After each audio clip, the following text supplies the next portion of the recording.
I'm here for CPAC for Young Americans for Liberty. I'm currently the social networking intern for Young Americans for Liberty. So we're here with the booth and we're doing a political quiz for your political philosophy and also showing people about the chapters across the country for Young Americans for Liberty and telling them what we're about and how we're getting active on college campuses. Did you come to CPAC last year? I did not. I was actually out in New Mexico helping out a candidate out there, Adam Kokesh, so I couldn't make it out, but I was there the year before that, 2009. Okay, well, how does this year, 2011, compare to 2009?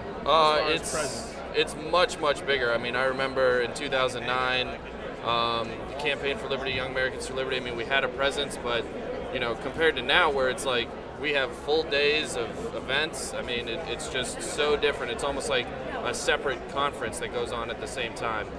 So it's just astronomical how much it's grown, and it's amazing. I mean, just last night we had our Liberty Forum, and I think everyone was just blown away by how many people were there.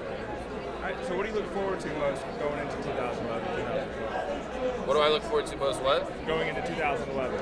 2011? Yes, as far as the Liberty movement goes.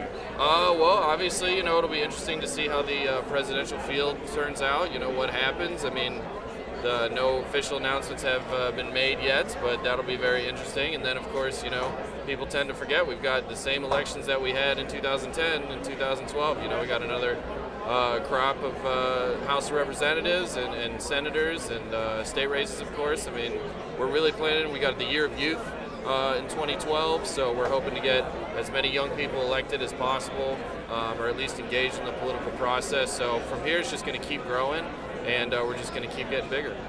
One last question. You talked about how it's almost like there's two separate conferences going on here. Do you think it's like black and white, like separation? Is there any carryover between, you know, the Liberty movement and then the more traditional conservative movement? How do they interact at CPAC? Is there any interaction?